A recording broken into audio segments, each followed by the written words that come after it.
Hello and welcome back. MC1 Gamer here, bringing you a little bit of an update. As some of you know, if you've been tuning in, I got an Airbrush system, and I got a request from one of the viewers to do kind of an unboxing, but I really didn't want to do a full unboxing. I wanted to kind of just set this up and maybe show some of the components that are in the set. Now, I bought a few things, and I'm still waiting on one more thing, but I'm starting to gather up some of the components before I actually start hooking everything up and really going to town. But I'm getting all my ducks in a row. So this is the compressor unit. I've already attached the cabling. So this is the booklets that came with it. Now they're kind of sparse. They give you a little bit of information.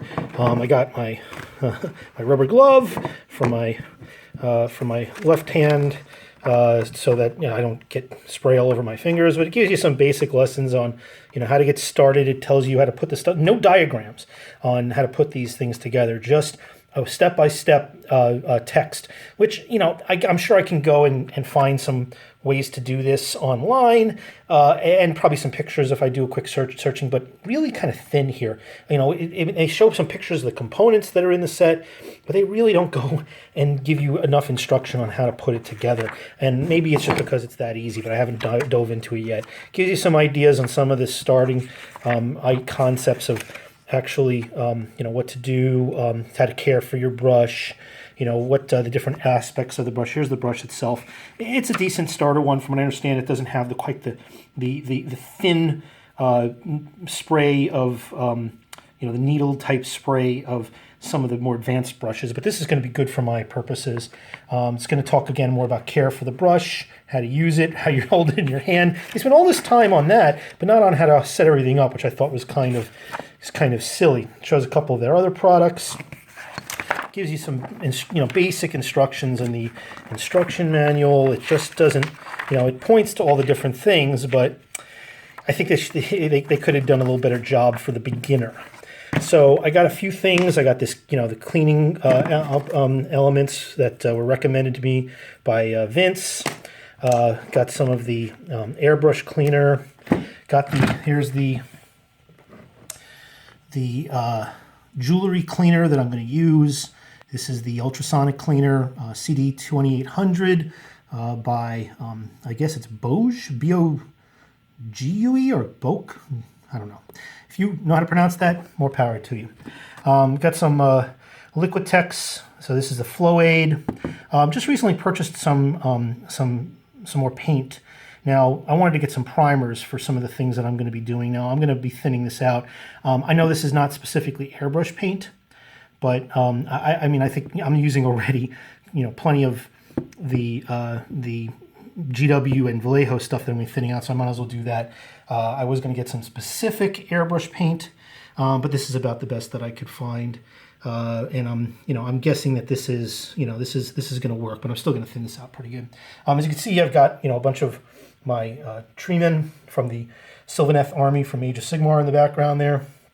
They were spray painted with a can, but now that I have an airbrush, the next stages of all that stuff are going to be done with an airbrush. And I'm sure I'll get to some other stuff. Some of the things I'm going to be doing, I'm going to be putting together this wrecked house, which is I'm going to do some airbrushing on that to do some weathering. This that's for bolt action and for Age of Sigmar, and I'll probably use it also for as a ruined house for Frostgrave, but mostly meant for Age of Sigmar. And this is the docking station, and also kind of to clean out the spray in between colors. You insert the tip here. It has a nice rest here, and it has a jar that I imagine I'll clean out periodically. Smaller than I expected, but it looks like it does the job, and it's a place to put this. So I'm not really sure what this. I think this is also a mount that gets put somewhere over here that you can put two different airbrushes onto. But I imagine it goes here somewhere. Maybe you have to unscrew something, but I'm not messing with it. But if anybody knows, please let me know, because it doesn't show anything that I can see in the manual, in the thin manual. Now, I have my desk lamp with. I'm not sure I'm going to be using this necessarily for fine. I'll use that for like fine, really detailed work.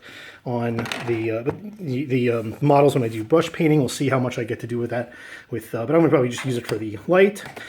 But this is my new setup. I have a spray booth coming. So, I guess I could have made one, but I decided I wanted to try and be expedient, and I had a little bit extra budget for this month.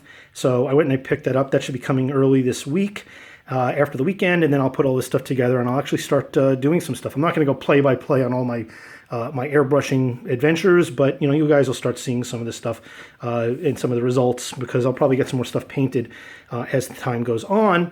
And hey, that's all good stuff. In any case, again, this was a request by one of the viewers. They wanted to actually see all the components.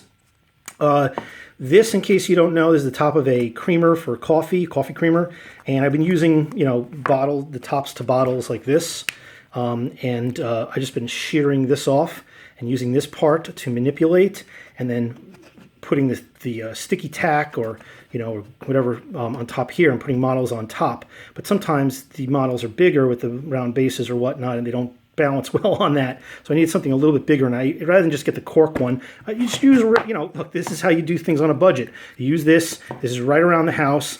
It has a much bigger surface for the larger bases, the 40 mils and the 50 mils, and I can manipulate it very easily. Just washed it out a little, and I can get this nice and messed up, and I'm going to get a couple more of these that I can, if I have a couple units of guys that I want to kind of put together and do like in a line or in a row.